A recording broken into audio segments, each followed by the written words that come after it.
பாருங்க நாம இப்ப இன்னைக்கு கரண்ட் அஃபேர்ஸ்ல என்னென்ன முக்கியமான விஷயம் பார்க்க போறோம் அப்படின்னு பார்த்தீங்கன்னா, மார்ச் 5ல நமக்கு பெருசா கரண்ட் அஃபேர்ஸ்ல எந்த ஒரு பெரிய விஷயமும் நமக்கு கொடுக்கல. பட் இருந்தாலும் காந்தியை பத்தி 2 விஷயமும், அதுக்கப்புறம் பார்த்தீங்க அப்படின்னா இந்த தன்பாலின ஈர்ப்பாளரை பத்தியும் ஒரு விஷயம் கொடுத்துருக்காங்க. ரொம்ப ரொம்ப முக்கியமான ஒரு விஷயம். மாநிலங்களவைக்கு வந்து பார்த்தீங்க அப்படின்னா இந்த தன்பாலின ஈர்ப்பாளர் ஒருவங்க தன்பாலின ஈர்ப்பாளர் அப்படின்னு சொல்லிட்டு அறிவிக்கப்பட்ட ஒரு நபர் வந்து என்ன பண்றாங்க அப்படின்னா மாநிலங்களவை உறுப்பினர் ஆவதற்கு இப்ப போட்டி போடுறாங்க. அதுல குறிப்பா அவங்க திரிணாமுல் காங்கிரஸ் அப்படின்ற ஒரு கட்சியில இருந்து என்ன பண்றாங்க அப்படின்னா பிரதிநிதியா மேல போறாங்க. அவங்கள பத்திலாம் நம்ம பார்க்க போறோம். ஆல்ரெடி நமக்கு வந்து பாத்தீங்க அப்படின்னா நம்முடைய Seyon IAS academy YouTube channel சார்பா சேயோன் நடப்பு 365 அப்படின்னு சொல்லிட்டு ஒரு கரண்ட் அஃபேர்ஸ் சீரிஸ் வந்து நம்ம ரன் பண்ணிட்டு இருக்கோம். அது வெற்றிகரமா போயிட்டு இருக்கு. உங்களுக்கு அந்த கரண்ட் அஃபேர்ஸ்ல வந்து பாத்தீங்கன்னா பிரிலிமினரி கம் மெயின்ஸ் வந்து நம்ம கவர் பண்ற மாதிரி தான் கரண்ட் அஃபேர்ஸ் கொடுக்குறோம். டெய்லி நியூஸ் பேப்பர்ல இருந்து என்ன முக்கியமான விஷயம் இருக்கோ அதை நம்ம கொடுத்துட்டு இருக்கோம். இதுல பாருங்க, மார்ச் 5 முக்கியமா என்ன நடப்பு நிகழ்வுகள் இருக்கு அப்படின்னு பாத்தீங்கன்னா, காந்தி சிலை வந்து திறந்திருக்காங்க. எங்க அப்படின்னு பாத்தீங்கன்னா மோன்டானா பல்கலைக்கழகம். ஓகேவா? மோன்டானா பல்கலைக்கழகம் எங்க அமைஞ்சிருக்கு அப்படின்னு கேட்பாங்க. அமெரிக்காவில். அப்ப அமெரிக்காவில் இருக்கக்கூடிய மோன்டானா பல்கலைக்கழகத்துல சமீபத்துல வந்து பாத்தீங்க அப்படின்னா உங்களுக்கு காந்தியோடைய சிலை அப்படின்றது திறக்கப்பட்டிருக்கும். அந்த சிலையின் கீழே ஒரு வாக்கியம் பொறிச்சிருக்காங்க. இதான் ரொம்ப ரொம்ப முக்கியமான வாக்கியம். இது காந்தி சொன்ன ஒரு முக்கியமான வாக்கியம். என்ன அப்படின்னு பாத்தீங்கன்னா, செயலில் வெளிப்படாத நல்லெண்ணங்களுக்கு அர்த்தம் இல்லை அப்படின்னு சொல்றாரு. ஓகேவா? செயலில் வெளிப்படாத நல்லெண்ணங்களுக்கு அர்த்தம் இல்லை அப்படின்னு யார் சொன்னாங்கன்னா காந்தி சொல்லியிருப்பாரு. அப்போ காந்தி சிலை வந்து சமீபத்தில் எங்க திறக்கப்பட்டது அப்படின்னு கேட்பாங்க. அமெரிக்காவில் மோன்டனா பல்கலைக்கழகம் அப்படின்ற இடத்துல என்ன பண்ணியிருப்பாங்க, திறந்திருப்பாங்க. அதுல குறிப்பா காந்தி சொன்ன ஒரு கூற்று கொடுத்திருக்காங்க, செயலில் வெளிப்படாத நல்லெண்ணங்களுக்கு அர்த்தம் இல்லை. அடுத்து பாருங்க, பால் புதுமையர் யார் அப்படின்னு பாத்தீங்கன்னா மேனகா குருசாமி. இந்த பால் புதுமையர் அப்படின்னா யாருன்னு பாத்தீங்கன்னா தன்பாலின ஈர்ப்பாளர். இப்ப ஆண் ஆண், ஓகேவா, அதே மாதிரி பெண் பெண், அந்த பாலினத்துக்குள்ள ஈர்ப்பு இருப்பாங்க இல்லையா, அவங்கள நம்ம தன்பாலின ஈர்ப்பாளர் அப்படின்னு சொல்றோம். இவங்க என்னன்னா வெளிப்படையாக நான் தன்பாலின ஈர்ப்பாளர் அப்படின்னு சொல்லிட்டு அறிவிக்கப்பட்ட ஒருத்தவங்க. இவங்க என்ன பண்றாங்க அப்படின்னா திரிணாமுல் காங்கிரஸ் சார்பாக மாநிலங்களவையில உறுப்பினர் ஆவதற்கு வந்து பாத்தீங்கன்னா தகுதி பெற்று இருக்காங்க. இப்ப மாநிலங்களவை உறுப்பினர் ஆவதற்கான அந்த தகுதியை பெற்ற இந்தியாவின் முதல் பால் புதுமையர் யார் அப்படின்னு சொல்லிட்டு கேட்பாங்க. ரொம்ப ரொம்ப முக்கியமான ஒரு கரண்ட் அஃபேர்ஸ், மேனகா குருசாமி. ஓகேவா? இந்த மேனகா குருசாமி வந்து பாத்தீங்க அப்படின்னா தான் ஒரு தன்பாலின ஈர்ப்பாளர் அப்படின்னு சொல்லிட்டு அறிவிச்சிருப்பாங்க. ஆனா இந்த தன்பாலின ஈர்ப்பாளர் அப்படின்றது வந்து பாத்தீங்க அப்படின்னா நமக்கு இந்திய தண்டனை சட்டம் ஆர்டிகல் 377 படி குற்றம் அப்படின்றத சொல்லியிருப்பாங்க. இருந்தாலும் இந்த ஆர்டிகல் வந்து நீக்கப்பட்டது. உச்ச நீதிமன்றம் என்ன சொல்லியிருக்கோம் அப்படின்னா இது வந்து பாத்தீங்க அப்படின்னா அவங்களுடைய சுதந்திரம் அப்படின்றத ஒரு தீர்ப்புல உறுதி செஞ்சிருப்பாங்க. இந்த எல்ஜிபிடி கம்யூனிட்டி சொல்லுவாங்க இல்லையா, அதுல நிறைய வகைப்பாடுல இந்த தல்பாலின ஈர்ப்பாளர் அப்படின்றவங்களும் ஒரு வகைக்குள்ள வருவாங்க. அப்ப பாருங்க, அவங்கள என்னன்னு சொல்றாங்க அப்படின்னா பால் புதுமையர் அப்படின்னு சொல்றாங்க. இந்த தன்பாலின ஈர்ப்பாளரை பால் புதுமையர் அப்படின்னு சொல்றாங்க. அதுல குறிப்பா இந்தியாவின் முதல் பால் புதுமையர் மாநிலங்களவை உறுப்பினர் யார் அப்படின்னு சொல்லிட்டு கேட்டாங்க அப்படின்னா மேனகா குருசாமி. ரொம்ப ரொம்ப கேட்கக்கூடிய ஒரு முக்கியமான இம்பார்ட்டன்டான கரண்ட் அஃபேர்ஸ்.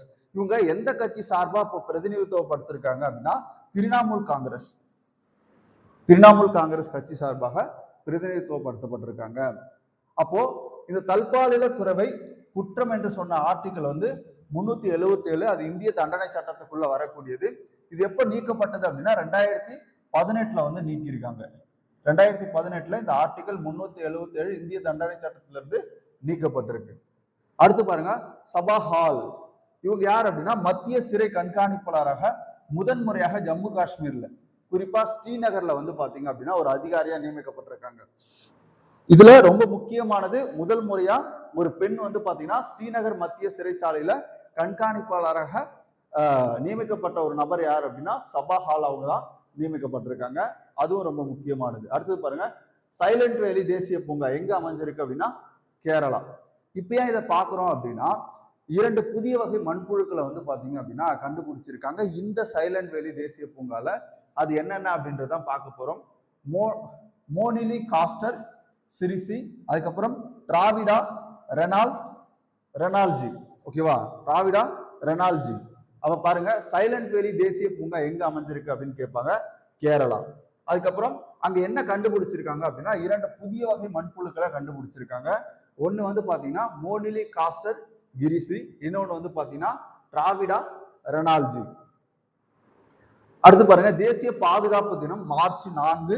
ஒவ்வொரு ஆண்டும் மார்ச் 4 வந்து தேசிய பாதுகாப்பு தினமா கொண்டாடப்படும்.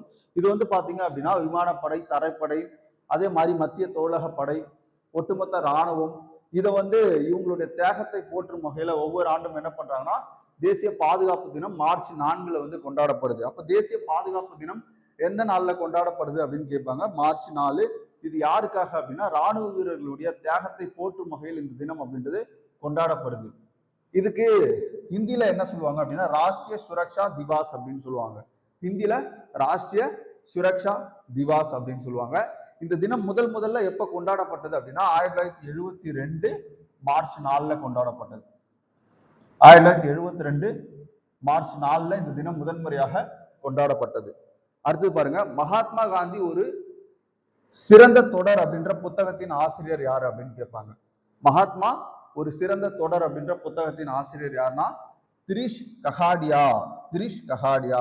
இந்த புத்தகத்துல எதை பத்தி சொல்லியிருப்பாங்க அப்படின்னா காந்தியினுடைய வாழ்க்கை வரலாறை பத்தியும் தகவல் தொடர்பு திறனை வச்சு அவர் சுதந்திர போராட்டத்தை எப்படி வழி நடத்தினாரு, அதுல குறிப்பா வானொலி இருக்கு இல்லையா, வானொலியினுடைய பங்கை பத்தி அதெல்லாம் சொல்லியிருப்பாங்க. அதே மாதிரி அவருடைய பத்திரிகை இருக்கு இல்லையா, அந்த பத்திரிகை மூலமும் வானொலி மூலமும் எப்படி வந்து இந்திய தேசியத்தை அவர் வழி நடத்தினாரு அப்படின்றதுதான் இந்த புத்தகத்துல முழுக்க சொல்லக்கூடிய முக்கிய கருவா இதுல சொல்லியிருப்பாங்க. அப்போ மகாத்மா ஒரு சிறந்த தொடர் அப்படின்ற புத்தகத்தை எழுதியவர் யார் அப்படின்னு கேட்பாங்க. தீரஜ் கஹாடியா. தீரஜ் கஹாடியா. அப்ப காந்தியினுடைய வாழ்க்கை வரலாறு மற்றும் தகவல் தொடர்பு திறன் மூலம் சுதந்திரத்தை எப்படிலாம் அவர் வழி நடத்தினாரு அப்படின்றத இந்த புத்தகத்துல கொடுத்திருப்பாங்க. ஒரு ரிவிஷன் பார்த்துருவோம். அப்படியே பாருங்க, மார்ச் 5 வந்த டாப் மோஸ்ட் கரண்ட் அஃபேர்ஸ் இது. காந்தியோட சிலை எங்க திறந்திருக்காங்க அப்படின்னா அமெரிக்காவில் மோண்டானா பல்கலைக்கழகத்தை திறந்திருக்காங்க. அதுல ஒரு கூற்று சொல்லியிருக்காங்க, செயலில் வெளிப்படாத நல்லெண்ணங்களுக்கு அர்த்தம் இல்லை அப்படின்னு சொல்லிட்டு காந்தி சொன்னதை அந்த சிலைக்கு கீழே பொறிச்சிருப்பாங்க. அடுத்து பாருங்க, பால் புதுமையர் யார் அப்படின்னா மேனகா குருசாமி. இந்தியாவில் முதன்முறையாக மாநிலங்களவை உறுப்பினராக ஒருவர் வந்து பாத்தீங்கன்னா தேர்ந்தெடுக்கப்பட்டிருக்காரு. பால் புதுமையர்ல இருந்து, அதாவது தன்பாலின ஈர்ப்பாளர்ல இருந்து ஒருத்தவங்க என்ன பண்றாங்க, மாநிலங்களவை எம்பியாக இப்போ நியமிக்கப்பட போறாங்க. ஓகேவா, தேர்ந்தெடுக்கப்பட போறாங்க. எந்த கட்சி சார்பா அப்படின்னு பாத்தீங்கன்னா திரிணாமுல் காங்கிரஸ் கட்சி சார்பா அவர் வந்து பிரதிநிதித்துவப்படுத்தப்பட போறாங்க. தற்பாலின உறவை குற்றம் என்று சொல்லக்கூடிய ஆர்டிகல் 377 இந்திய தண்டனை சட்டம் இது 2018 நீக்கப்பட்டது. அடுத்து பாருங்க, சபாஹால் யார் அப்படின்னா ஸ்ரீநகர் மத்திய சிறை கண்காணிப்பாளராக முதன்முறையாக ஒரு பெண் அதிகாரி வந்து நியமிக்கப்பட்டிருக்காங்க. அவங்க பேர் என்னன்னா சபாஹால். சைலண்ட் வேலி தேசிய பூங்கா எங்க இருக்கு, கேரளாவில் இருக்கு. அங்க 2 மண்புழு வகை புதுசா கண்டுபிடிச்சிருக்காங்க. ஒன்னு மோனாலி காஸ்டர் சிரிஷி, இன்னொன்னு டிராவிடா ரெனால்ஜி. அடுத்து தேசிய பாதுகாப்பு தினம் எப்ப கொண்டாடப்படுதுன்னா மார்ச் 4. ராஷ்டிரிய சுரக்ஷா திவாஸ் அப்படின்னு சொல்லுவாங்க. ஃபர்ஸ்ட் தேசிய பாதுகாப்பு தினம் எப்போ கொண்டாடப்பட்டது அப்படின்னா 1972 கொண்டாடப்பட்டது. அதே மாதிரி மகாத்மா ஒரு சிறந்த தொடர் என்ற புத்தகத்தின் ஆசிரியர் தீரஜ் கஹாடியா. இதுல காந்தியினுடைய வாழ்க்கை வரலாறு பத்தியும் அவர் தகவல் தொடர்பு வச்சு எப்படி தேசியத்தை வளர்த்திருப்பாரு அப்படின்றத பத்தியும் சொல்லியிருப்பாங்க. இன்னைக்கு கரண்ட் அஃபேர்ஸ்ல ரொம்ப முக்கியமான விஷயம் எல்லாமே நம்ம பார்த்திருக்கோம்.